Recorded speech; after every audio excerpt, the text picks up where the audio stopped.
Welcome to Beyond the Powerline Road. Are you a peculiar person? Peter seems to think you are. Have you ever read or remembered the First Peter chapter 2 verse 9?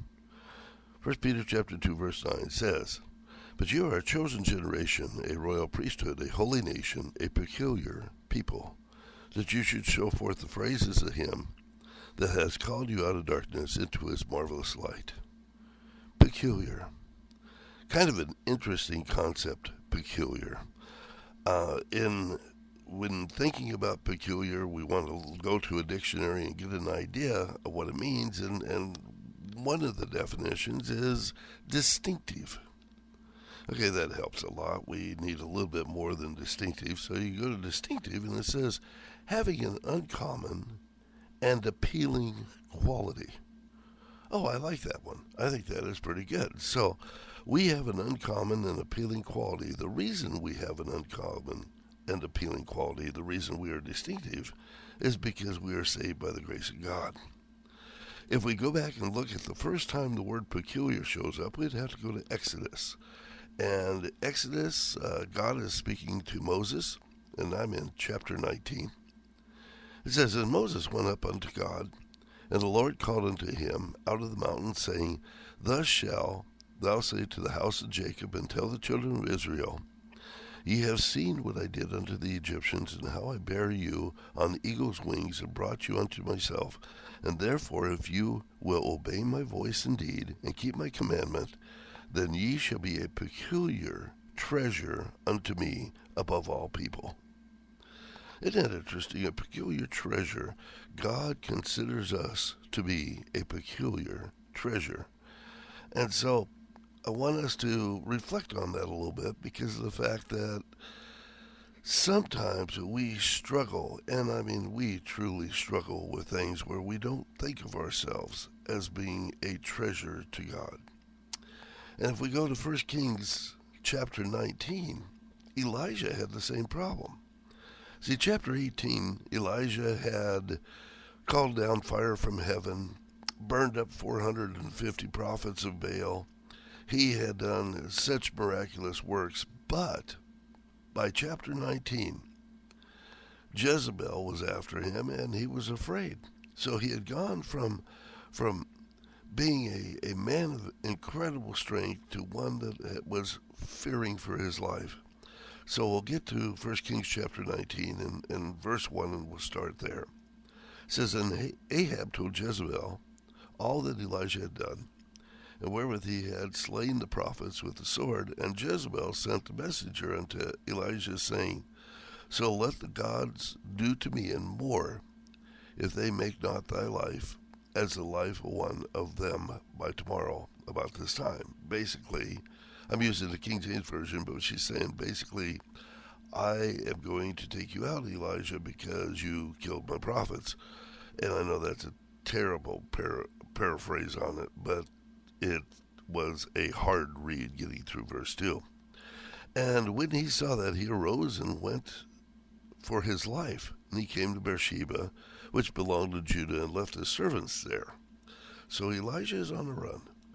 And if you continue with the chapter, you'll find out that he laid down underneath what was called a broom tree. And he laid there thinking or asking to die. And a broom tree, if you don't know what it is, it's probably very likely a juniper tree. And it's one that can grow out in the desert or places where there's very little water. So he was laying in the shade there, feeling sorry for himself, asking to die. And an angel came and made him eat, and you know that story where made him eat and made him journey. And he wound up journeying to Mount Horeb, which is Mount Sinai. And he went into a cave, and I'm at verse 9. "And he went there into a cave and spent the night in the place. And behold, the word of the Lord came to him and said to him, What are you doing here, Elijah?" Verse 10, he said, "Well, I have been very zealous for my Lord of hosts, for the children of Israel have forsaken the covenant, torn down your altars, killed your prophets with the sword. and I am alone, and yet they seek my life. So what do we have? We have Elijah feeling sorry for himself. And it continues on that in verse 11, and he went out, and he said, "Go out and stand in the mountain before the Lord." And behold, the Lord passed by with a great and strong wind, and tore the mountains, and broke the rocks in pieces. But the Lord was not in the wind. And after that, there was an earthquake, but the Lord was not in the earthquake. And then there was a huge fire, and the Lord was not in the fire. And then there was a very small voice. And so it was, when Elijah heard it, that he wrapped his face in his mantle, and he went out and stood at the entrance of the cave. And suddenly a voice came to him and it said again, "What are you doing here, Elijah?" Now, if we think about it, why would anyone so powerful, someone that could cause earthquakes and great fires and great devastation, waste his time with someone that runs away from his fears, would rather die than face tomorrow, feels sorry for himself because he's alone, and is too quick to forget his victories, and fails to seek God's blessing? Because that was Elijah in a nutshell. And this is why. Because that powerful one saw a peculiar individual. Sometimes we do not realize that God thinks we are special. God thinks of Elijah and us as appealing. Someone special, someone that's often odd and different, but yet we are distinctive. Elijah was truly a peculiar treasure to the Lord.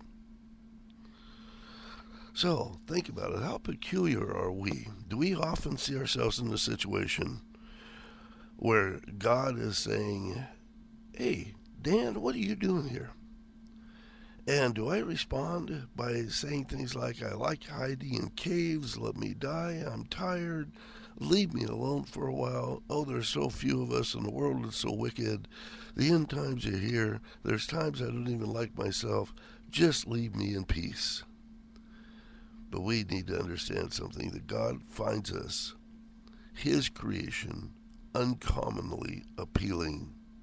His patience is profound, considering how we act at times. How likely are we to act like Elijah from time to time?